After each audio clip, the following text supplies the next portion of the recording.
How can you go wrong with Lauryn Hill? Welcome everybody to Lunch with Friends and Strangers. I'm Max Owre from Carolina Public Humanities. Who doesn't have a giant banner behind their desk at all times? It's my real pleasure to work on this program with Carolina Public Humanities. Before we start, I do want to thank a few sponsors of our programming, Cotton Market Group at Morgan Stanley, Carolina Meadows, a retirement community in Chapel Hill, our dear partners, the North Caroliniana Society, who help us with teacher workshops and other outreach to our educators throughout the state. And of course, the General Alumni Association, our partner for promoting and publicizing all sorts of events. Camera is already on. You know what this is all about? Lunch with Friends and Strangers is about friends who come in and talk about people that we need to know better. Some of them are well known, some of them are not as well known, but all of them deserve to be known. And we should meet our friend to start. Please welcome Professor Gabrielle Calvocoressi, Associate Professor of English and also a Walker Percy Fellow here, and award-winning poet, and just all-around general good person. Gabby, welcome. Hi, it's so great to get to spend this lunchtime with you and everyone here thinking about Nikky Finney and just talking with you about poetry. It's great. Well, it's an honor. We did Elizabeth Barrett Browning. That's the only other poet we've done. Wow. So we are very, very happy to bring another poet in, and always really great to learn about people that the name has sort of been in the ether. I think I remember some situations back. We'll talk about them in South Carolina. Suddenly I was like, oh yeah, but no, this is not a person I know about. So thank you for introducing us. So what do you say? Why don't we, the first things first, and why don't we introduce who it is that we're going to be talking about today? Does that sound like a good idea? All right, let's do it. All right, here we have Nikky Finney, born 1957. Nikky Finney is a academic poet as well, as you can see, endowed professor of creative writing and Southern letters. Just in general, do you know Nikky Finney? You know what? I do know Nikky Finney, and this is one of the things that I really wanted to talk about. Well, first of all, may I do something? You can do whatever. This is your show. Oh my gosh. What I want to do is move it from my show to all of our show, because I think I wish we were all sitting around a table eating, some kind of delicious food. Nikky is a vegetarian, so maybe we would be eating some unbelievably great vegetable dish, something local. I wish we could do that. So if people want to, and you certainly don't have to in the chat, maybe as I talk about how I know Nikky a little bit, people in the chat maybe could, if you want to say hello and where you're at and what's feeding you today. We're on this webinar format, so we're not able to necessarily hear your beautiful voices, but we could certainly welcome you in that way. You also don't have to do that, but if you'd like to just say, I'll show you where I'm at. I can't even believe it. Who gets to be this lucky? I'm in Atlantic Beach today. Oh, look at that. Oh, fantastic. I'm at Atlantic Beach. I'm working on my new book, and I'm at somewhere called the Atlantis Lodge. I mean, it's great, with also Daniel Wallace, who is a great writer who's at Carolina. So I know we're supposed to focus on Nikky Finney, but I just have to ask you a question. Do you find it inspiring for your writing to be in other locations?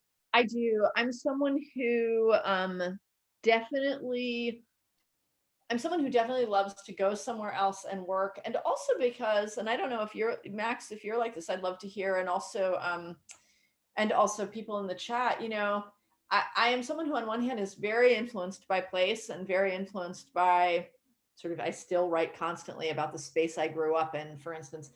But I'm also someone who can get really caught up in the details of the day to day. And so sometimes it's so important for me to be able to get away.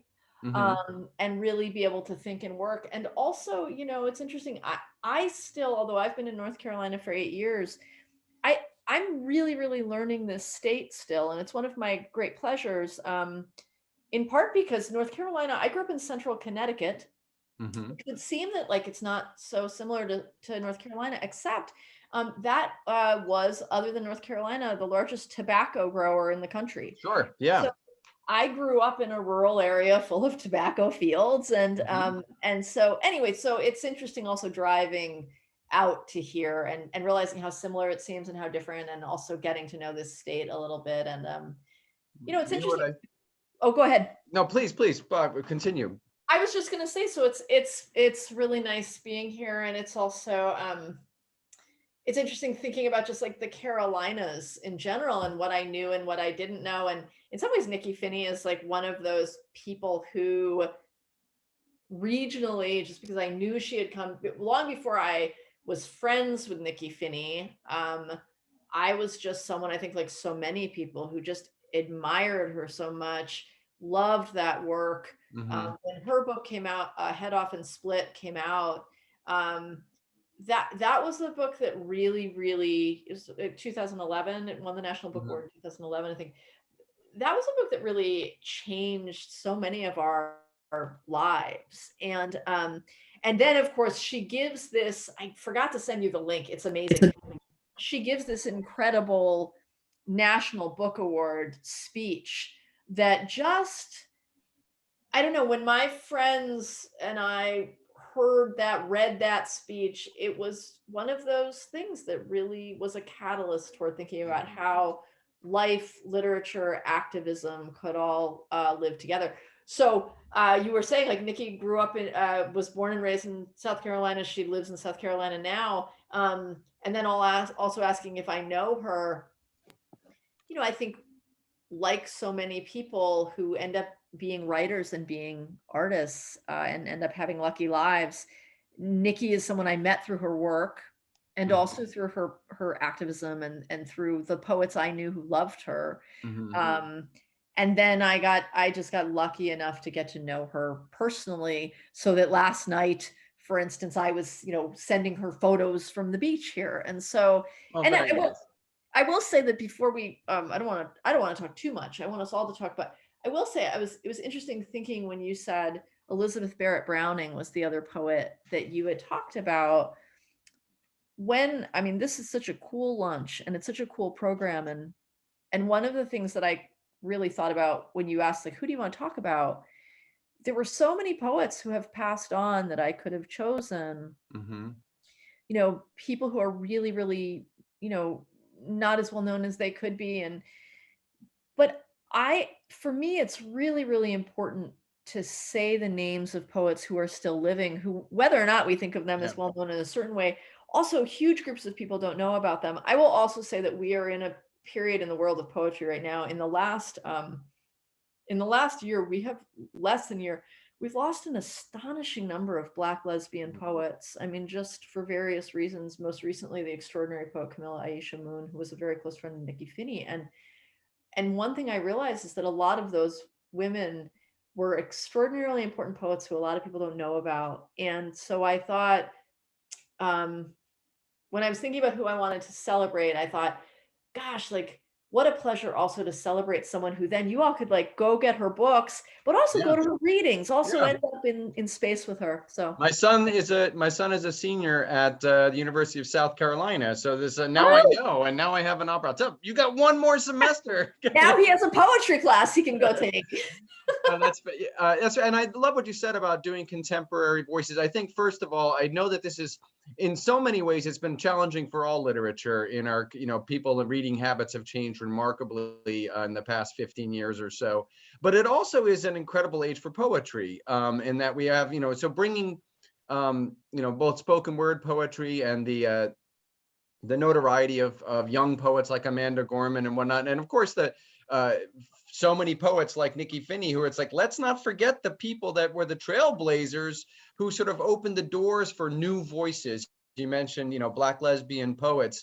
Well, it takes a while to have that be in a market, if you will, and to be in the literary public sphere. So let's not, let's embrace these people while they're still with us because of the trailblazing that they've done and opened up so many doors for other voices.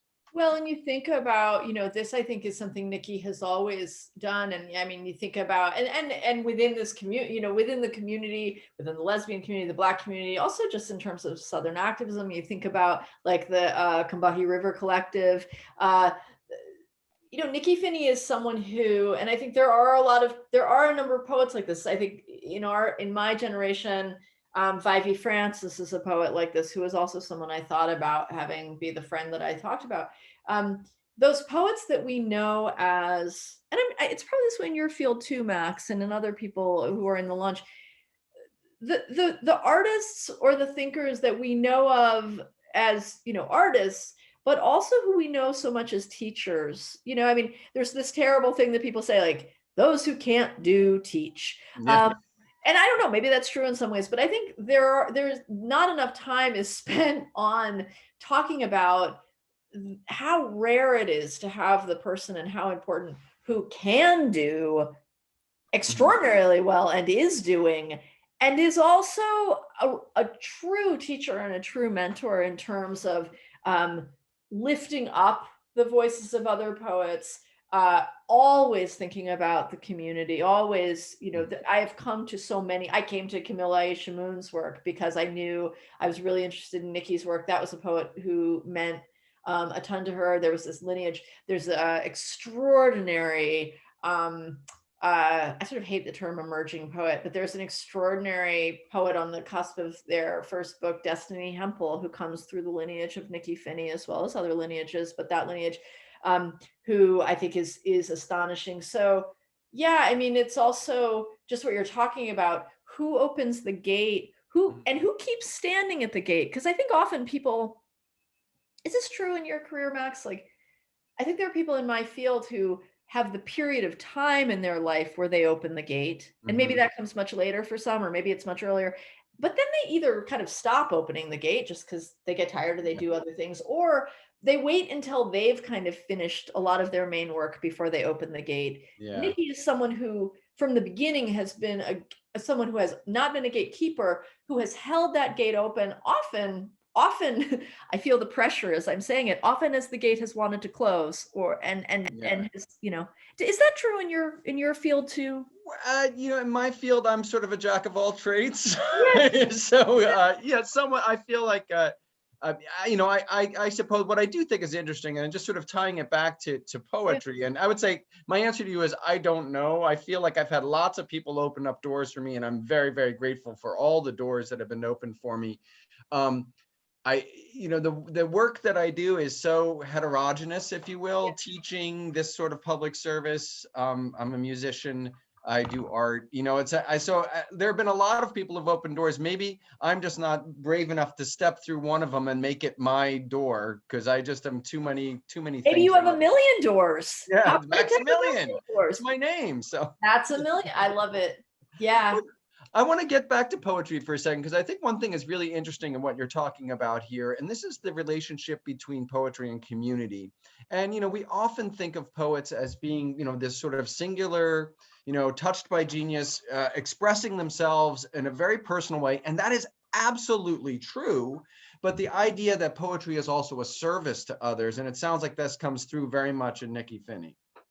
I think that's true. I think a service, and also that that poetry can have a kind of healing property to it. Although I also think that one of the things that's very important about Nikky's work is that, and Nikky as a person, is I think Nikky really does understand like the potential of the poem, and also understands the moment, like where's the moment that you put your boots on the ground, where's the moment where you step out of the realm of, okay, well, the poem can do everything, and understand, well, the poem can't do everything. The poem can open a certain kind of door, but at some point, I'm also going to be out in the world. I'm going to be in community working with people. I'm going to be, well, as we see, we're going to show a video.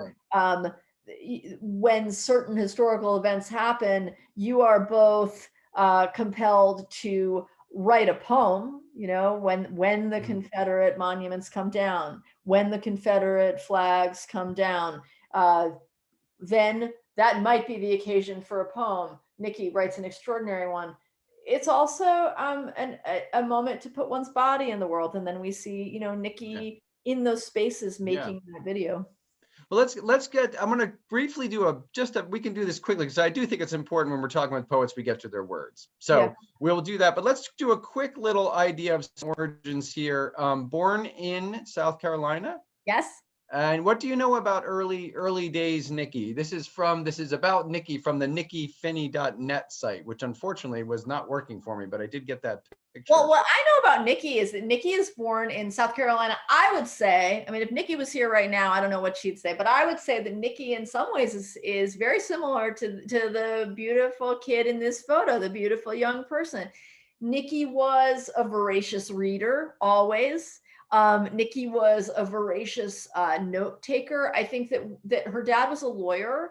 Her relationship to her mother and her father, I think, is a big part of her life and a big part of her poetics, and also just like being in community.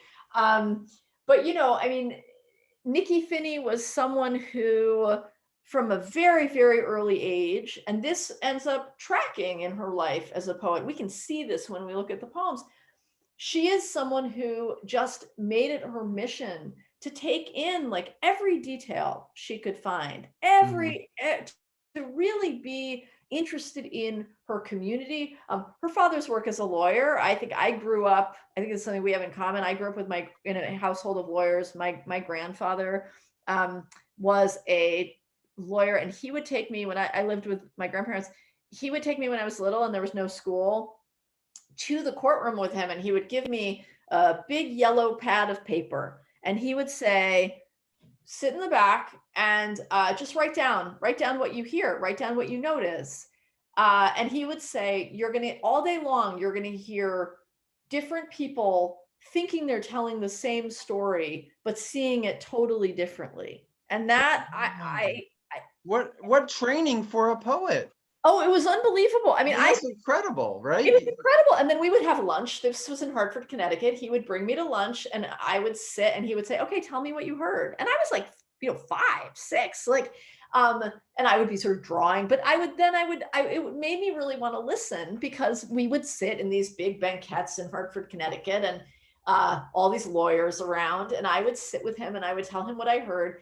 And then he would sort of explain what the docket for the rest of the day was. And then when we would drive home, we would hear all about it. And I think that it would be very interesting to think about who are the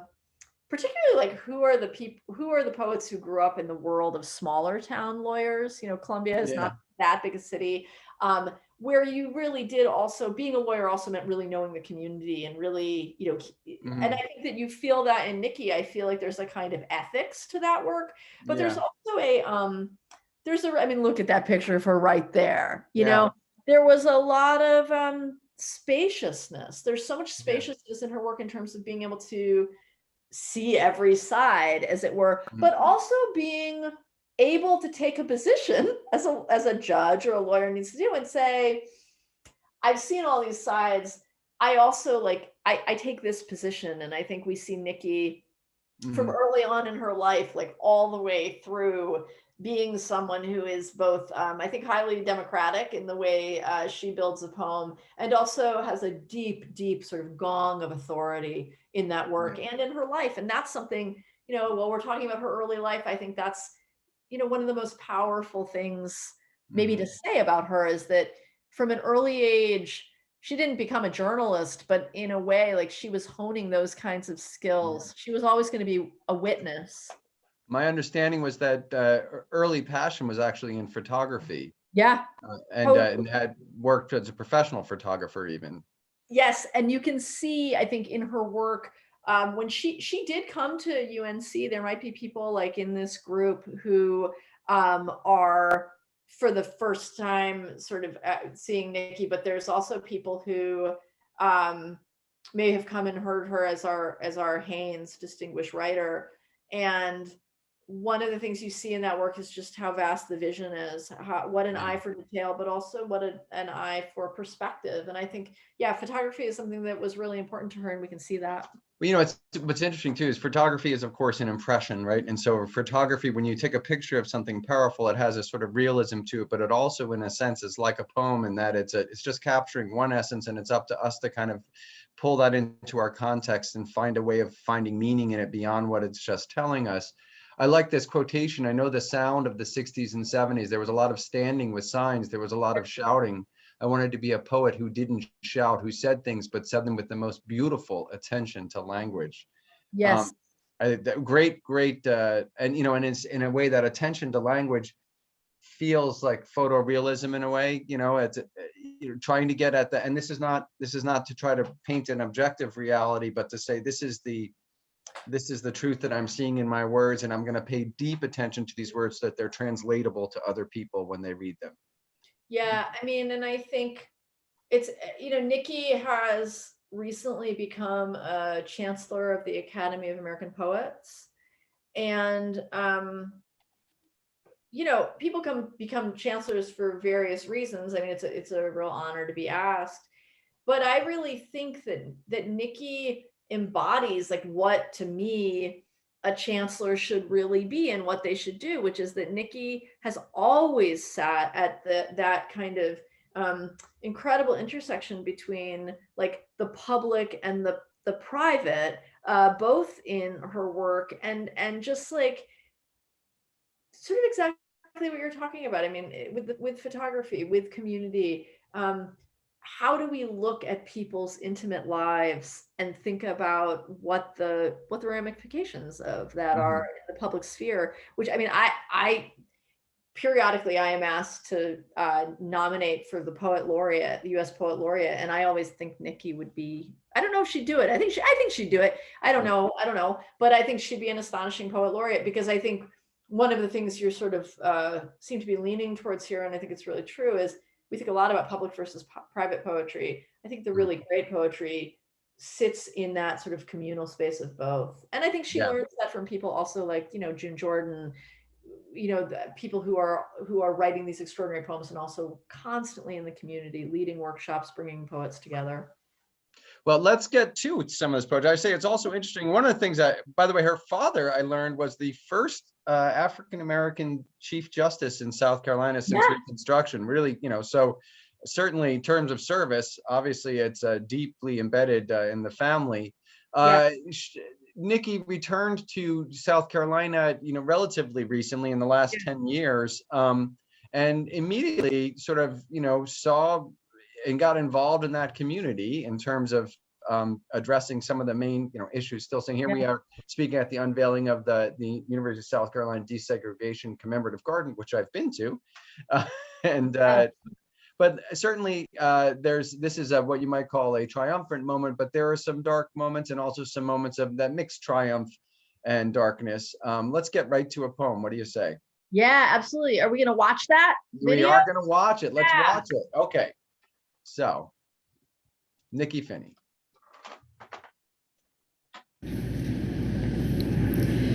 It is the pearl blue peep of day. All night the palmetto sky was seized with the aura and alchemy of the remarkable. A blazing canopy of newly minted light fluttered in while we slept. We are not free to go on as if nothing happened yesterday. Not free to cheer as if all our prayers have finally been answered today. We are free only to search the yonder of each other's faces as we pass by, tip our hat, hold a door ajar, asking silently, who are we now? Blood spilled in battle is two-headed, horror and sweet revelation. Let us put the cannons of our eyes away forever.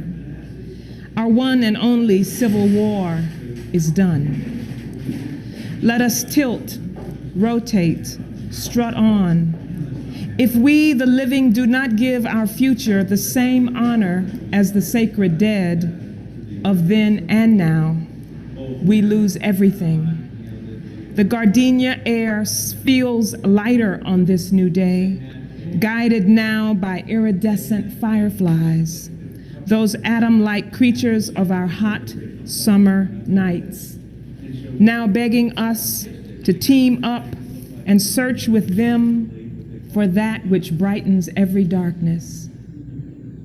Soon, it will be just us again, alone, beneath the swirling indigo sky of South Carolina, working on the answer to our great day's question. Who are we now? What new human cosmos can be made of this tempest of tears, this upland of inconsolable jubilation? In all our lifetimes, finally, this towering, undulating moment is here. Very powerful. This is the text there of that poem. Let's get into some of the, what are some of the tricks of the trade that you see in the language that Nikky is using in this poem, and its effect and how it's working on the reader and listener? Absolutely. I mean, I do want to start by just saying, like, that video I think is so extraordinary because, you know, this is a poem that is written after the Confederate flag it comes down in South Carolina, and in 2015, and this is just the sound of her reading that poem in that space, that capital space, and you hear like all the people moving, all the people coming around. I think that's that echo, that sound is the sound her poems make in general. You know, one of the things that I think about with Nikky, even just like how we're starting here, right?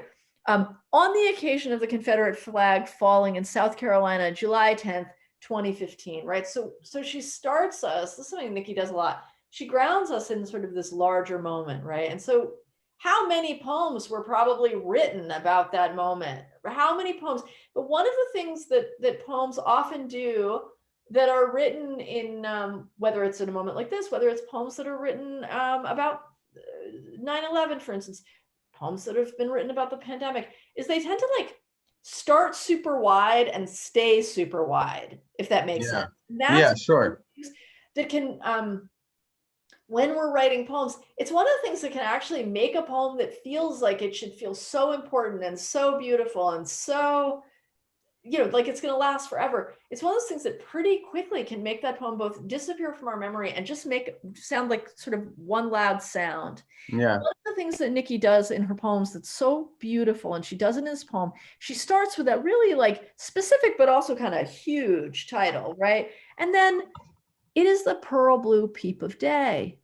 All night the palmetto sky was seized with the aurora and alchemy of the remarkable.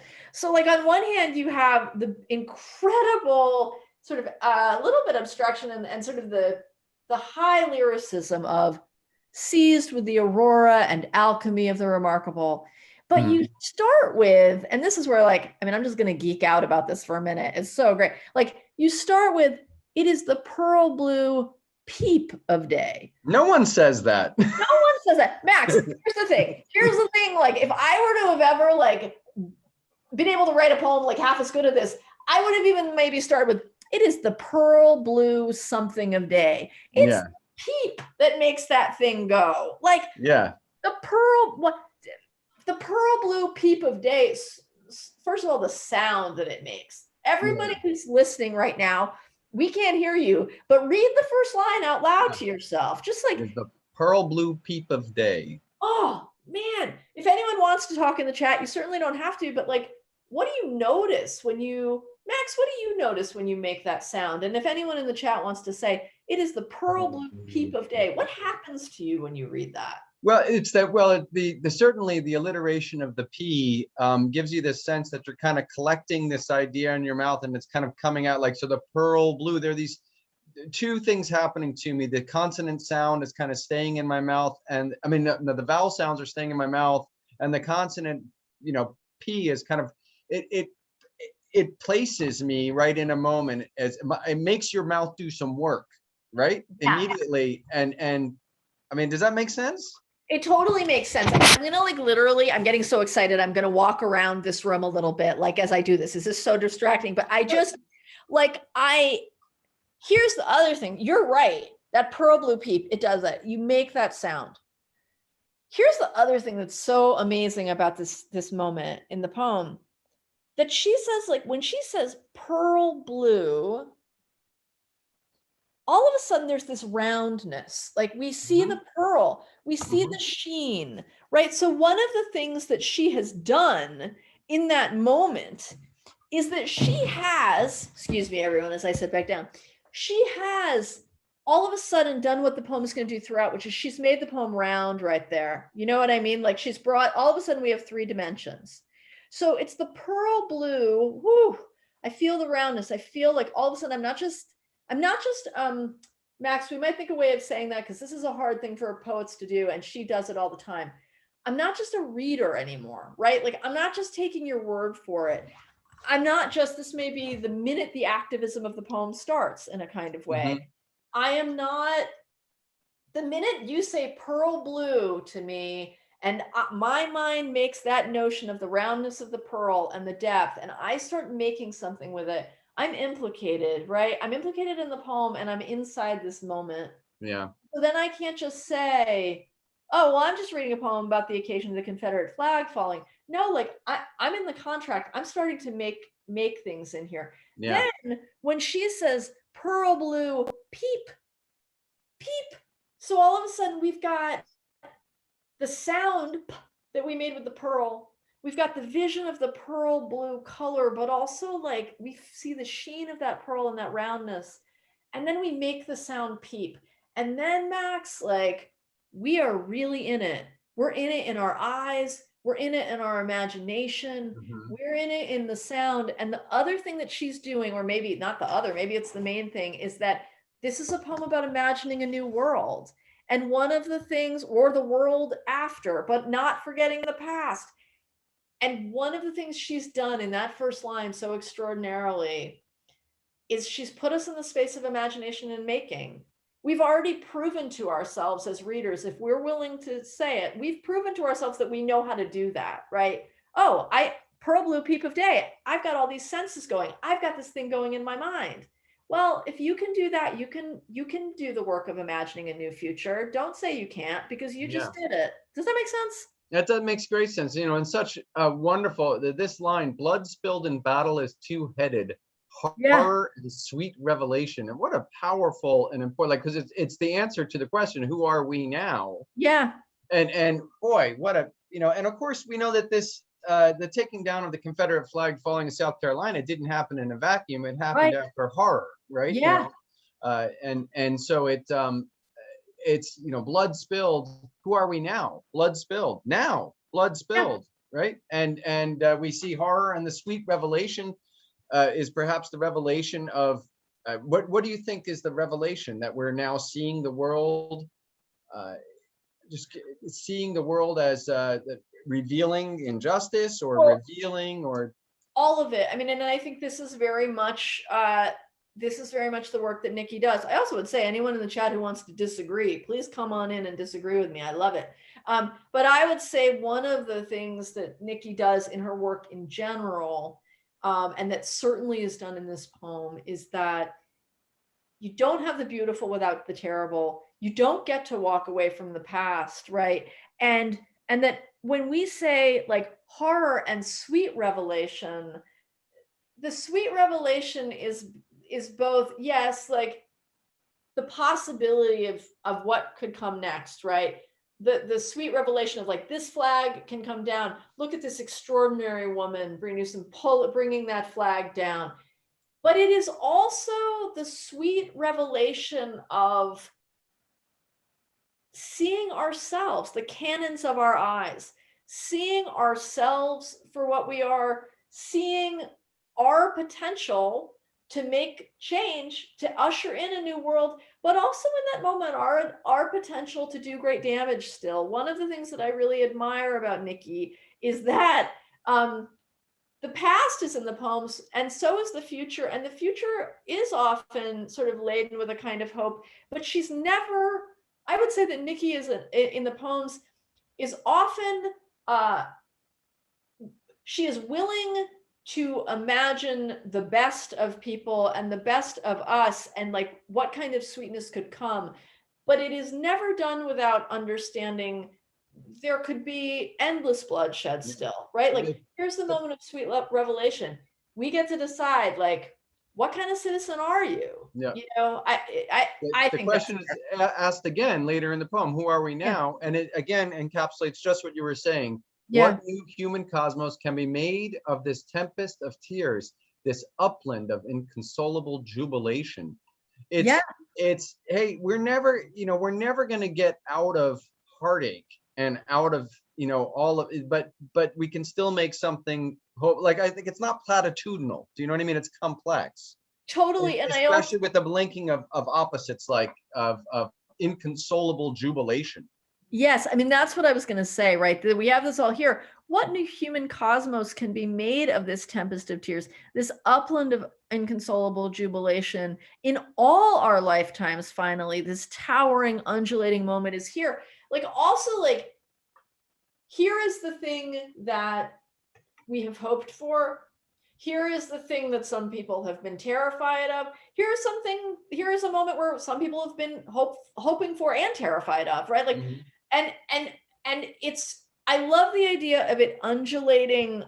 Undulating is such a great word too, because like this idea of like towering and undulating, like, yes, that is something a flag does, but it's also just like the thing that history and human events do. And also just this idea that at the end, it's like, we're the flag, like, I mean, we are, like, if this thing comes down, what goes up? And also, like, it's in front of us now, you know what I mean? And I think what I love also about Nikky, though, is that there are poets in whose hands, like, I think a lot of poets would want to, and politicians and people and activists and, all kinds of people would want to write a poem that made that kind of gesture at the end, right?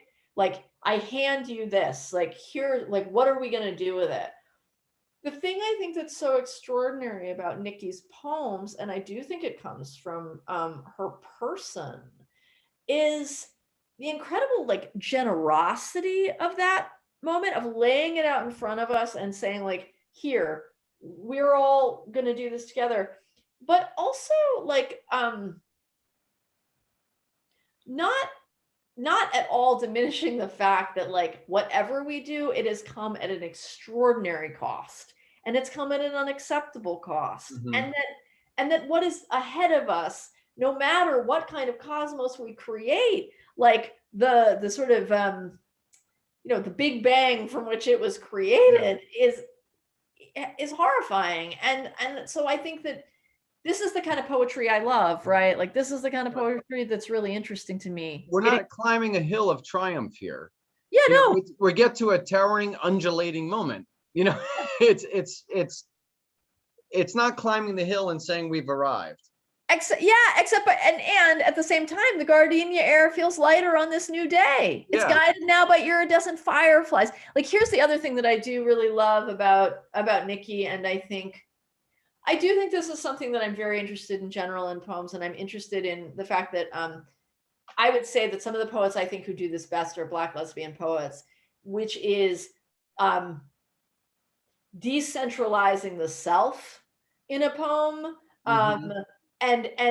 but also, like, amplifying what it is to be a self in the world by, like, letting other things have space, letting other entities come in. So one of the things that is so beautiful, we go, the same honored as the sacred dead of then and now, we lose everything, right? So in this moment where, like, we've lost everything, the human, all of this, then all of a sudden, but it's like, but here's the air, I mean, Walt Whitman is a super complicated figure, and we could have a whole other day where we talk about Whitman and queer poetics and, like, the complexity of Whitman, and Whitman's racism and Whitman's. But I will say this, like, I do think there are still a lot of poets who come out of a kind of Whitmanian tradition, and I think Nikky does to some extent. What I love is she subverts it and she shifts it. But this gesture right here of the new day opens, and it's like, oh, look at these fireflies. Like, not only am I bathed in this and I'm allowed it, but, like, I also just have, like, stepped aside for a second. Maybe if we step aside for a moment, look, it's guided by fireflies, those atom-like creatures of our hot summer nights, now begging us, right, to team up and search with them for that which brightens every darkness. And then it says, soon it will be just us alone, again alone, beneath the swirling indigo sky of South Carolina. But, like, in this moment, if we could step aside and, like, let the fireflies be the vanguard, something would happen, and that I think is really, I'm super into what I think of as like real generosity in poems, which isn't just like giving me a big bag of Doritos that like taste super good, but actually like 4 days after I read it, I'm like, oh, I don't feel so good. But like the real generosity of like making this kind of feast that's like, yeah, like there's all kinds of things that went into making this. Things were cut down, but like eat this, like eat it and think about it, take it into yourself. That to me is a moment of such generosity in that poem. It's really incredible. And I do like also, I mean, just the use of nature as, as a guide for humanity, a very interesting poem in general. This of course was triggered by some serious, the horrible massacre in the church in South Carolina, which of course triggered a lot of us. By the way, it was not lost to me that it was another Nikky signing the document to bring down the flag. Yeah, a very different Nikky. Another Nikky for sure. Yeah, person of color, but with very different footprint, if you will. Yeah, and I think that frankly, like I think that that's something that Nikky, I think that's also in keeping with the kind of poetics that Nikky makes, right? Is like there's always, nothing is ever totally clear. Everything always has an echo of something else. I think it goes back to what you were talking about earlier, right? Like this happens in photography. I think we could have spent this whole time thinking about Nikky Finney and composition, because that's also what these poems are. They're extraordinary. Nikky sent me a video last night of there's actually a poem of hers they're going to make an oratorio out of it, and so she was sending me pictures of the oratorio, and but I think like when I come back next time to talk about Nikky Finney, we're not going to get through all that we prepared. But I tell you what, go ahead, finish your thought. I was going to say we could talk about composition is a huge term. It's a great transition for what I'm about to say, because you mentioned the photography. We know that Nikky started in photography, and there was this great project, the Southland Project, in which photographs from around the South were collected, and Nikky Finney was asked to react to them. And and I love the premise of this project was, it doesn't even matter if you know what this is a picture of. What do you think of the picture? So I'm going to just quickly first show the picture.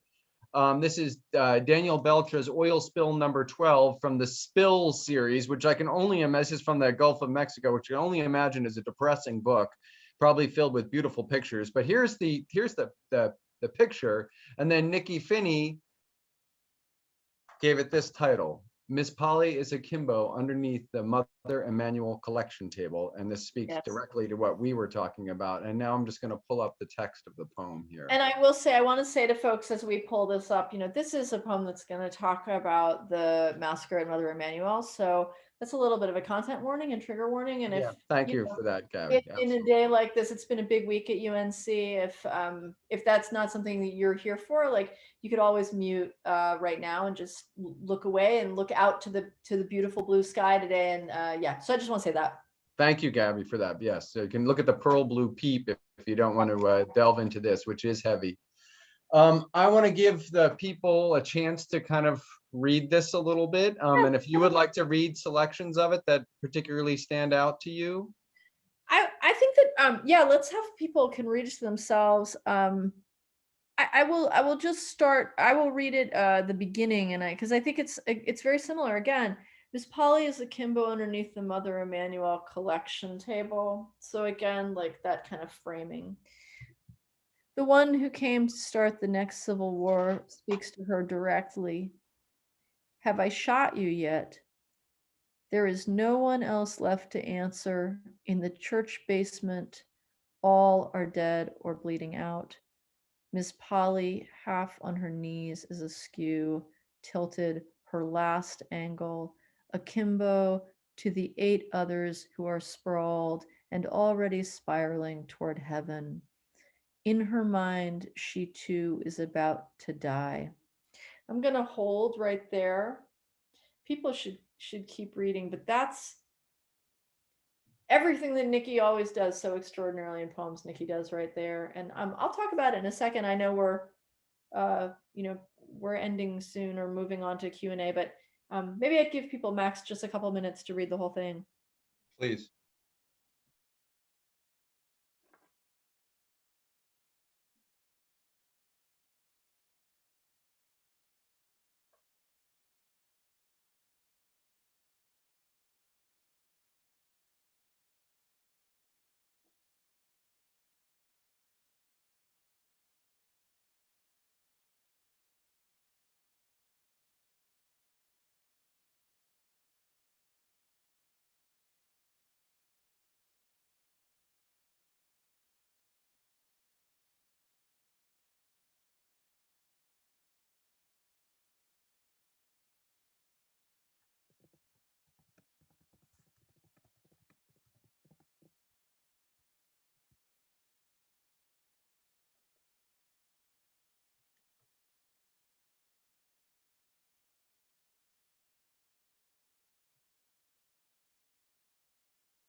That is just an incredibly powerful poem.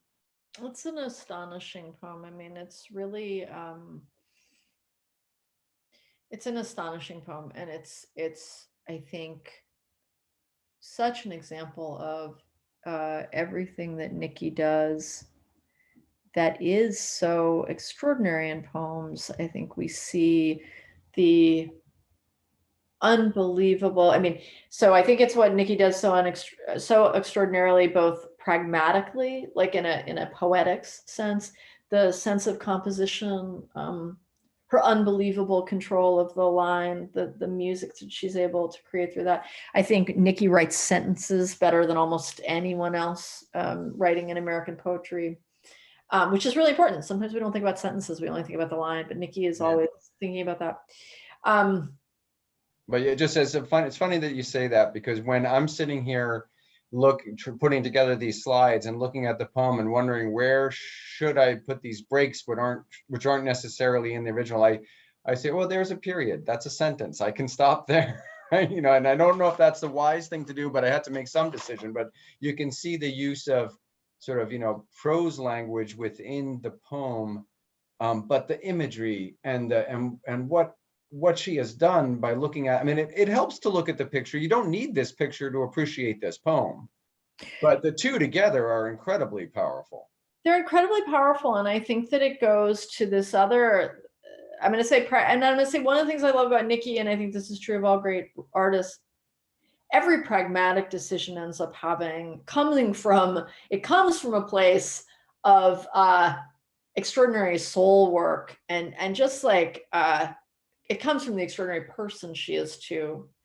The other thing, though, is that she also understands that like every pragmatic decision you make in a poem then has the effect on the reader, and of something bigger than just like a sentence being laid out, right? It makes something happen. And I think that that's one of the things you see when these two are put together is, again, like spatially in perspective, Nikky is given this photo. This photo is seemingly about, again, this sort of vast, unspeakable global event.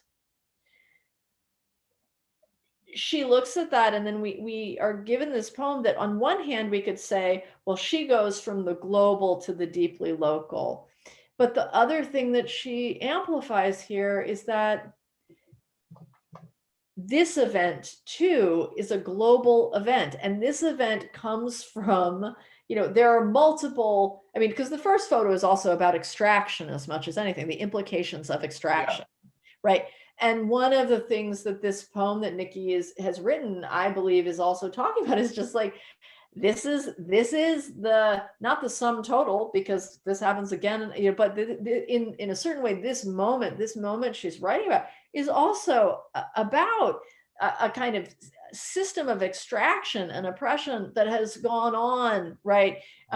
Unspeakable. And so one of the things that I think, and is global. And so I think that that's a really interesting connection between this poem and this photo. And then I also think, though, it's a remarkable visual thing she does, because And color is something that is really important to Nikky, and color in poems and in the photos. This is a huge issue, a huge part of this poem. You know, you look at this, and again in this photo, you've got this central image, though, like you have the larger image, and then you have this central detail, and she's very good at that in this poem as well. It's like she's constantly bringing our eye to the very specific, the body, this figure, and everything else that's building around it is creating this astonishing aura. And that what's also gathering around it, as it is gathering around the ship in this photo, is like history is gathering around. Yeah. Right? Like lots of things are pooling in this poem. Does that make sense? Yeah, it does. And Miss Polly is alone, but also in communion with her fellow victims and with this person, the perpetrator. The ship is sort of stuck and alone in the midst of this, you know, the blood that's around it, which in this case is the blood of the earth, you know, being pulled, extracted like that. You know, one line in this poem I just think is just really powerful is, she knows how evil can enter through the iris if beheld too long.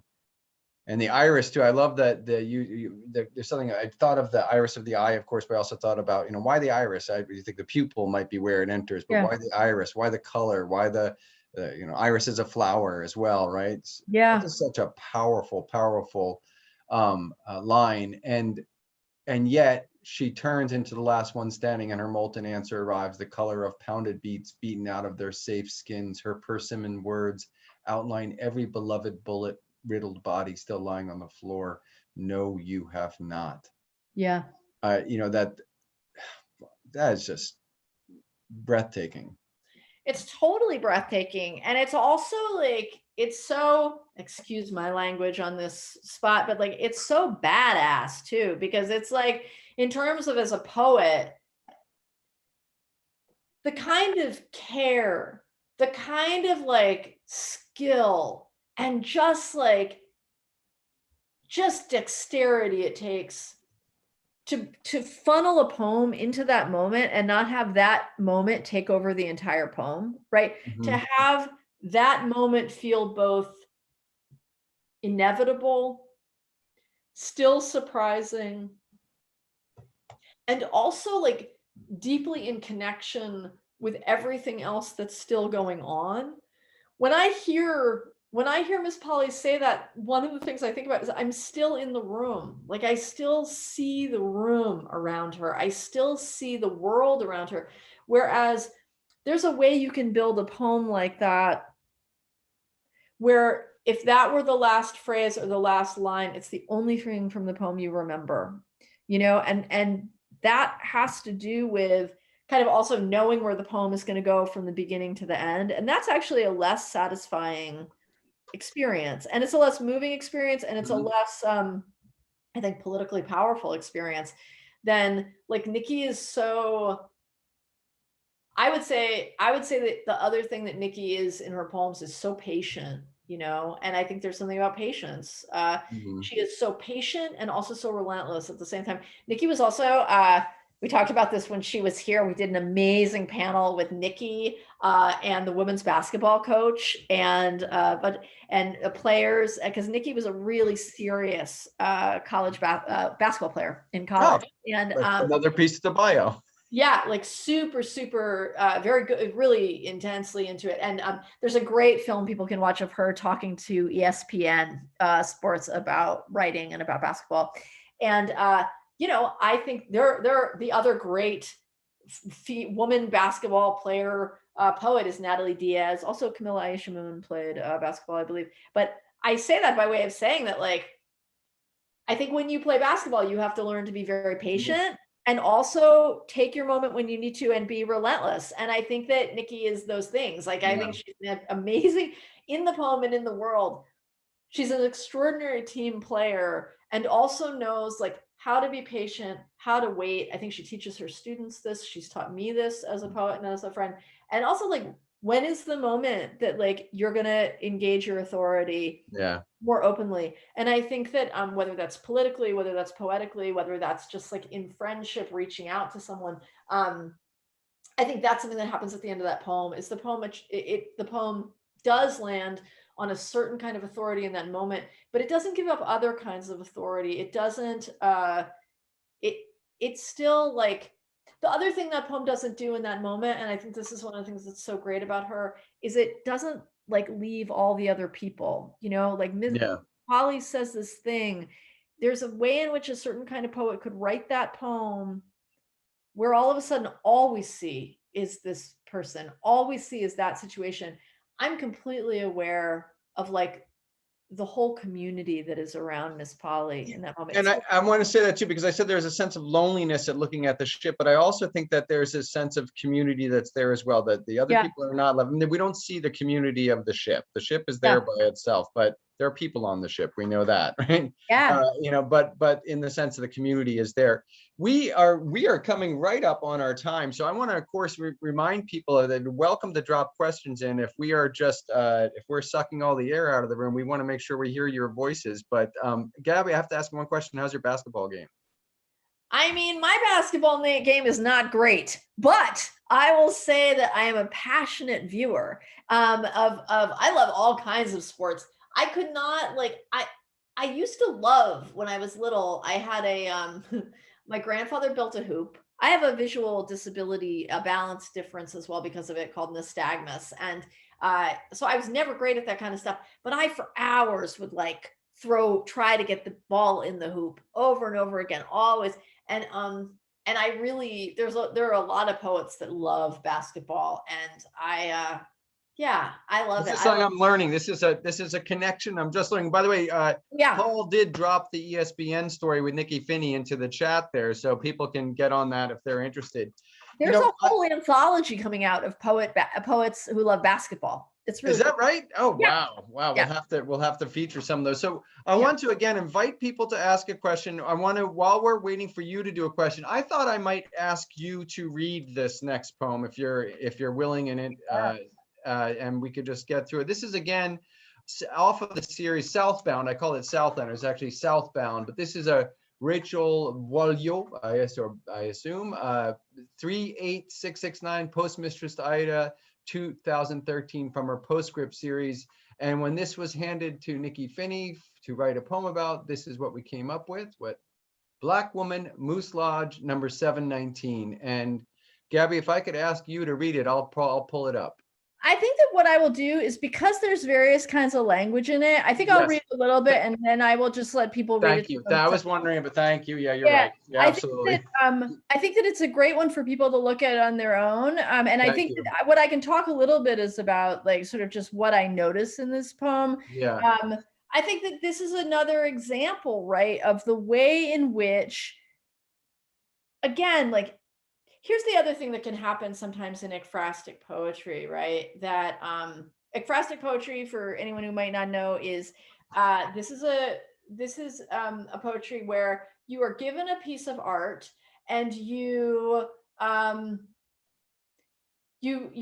a poem, or it could be a story, you make music. That is, I think the thing that we do often with students when I'm in a room and I teach ekphrastic poetry and I do wrong is I say, you write it like about the photo or about the painting, or you write it, when in truth, like what it is you're writing a poem in community with that work of art. And I think that's something that Nikky really does here. Yeah. And we look at this photo and the way it is laid out and the perspective, and also like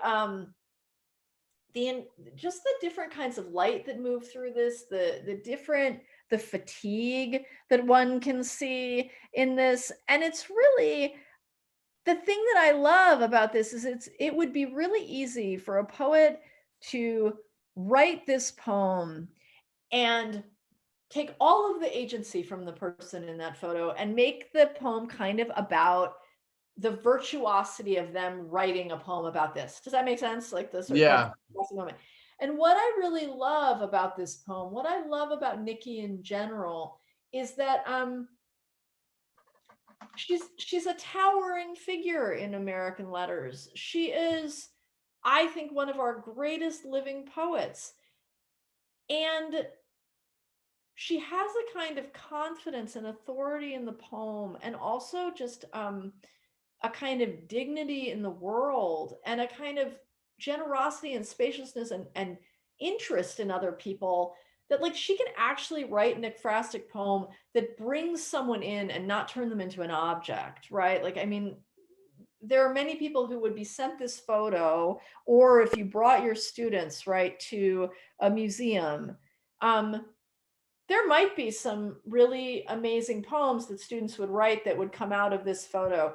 I would say that there would probably also very likely be some pretty probably unconsciously, but pretty unconsciously upsetting poems that would come out of this, or Yeah. poems that like really, really diminished the humanity of this person. And so to me, I love this poem. I love this whole ekphrastic project she did with Southbound, but I also love that poem so much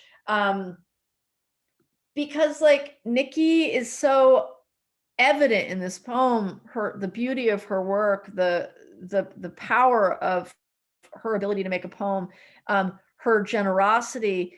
But it's also true that like what is really, really incredible about this poem is that like it teaches us you can write poems that are extraordinary and really are about someone or something else.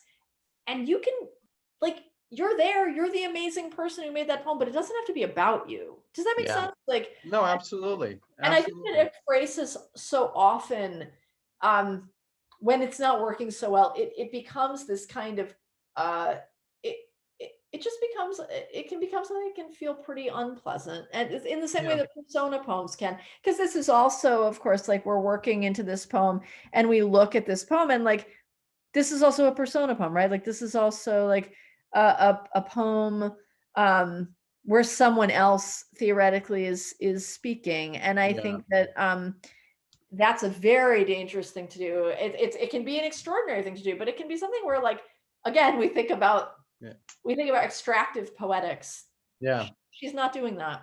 Well, you know, Ludi Mae Green, is this a fictitious person that she has made up, or is that this is, I mean, there's a name for this person, right?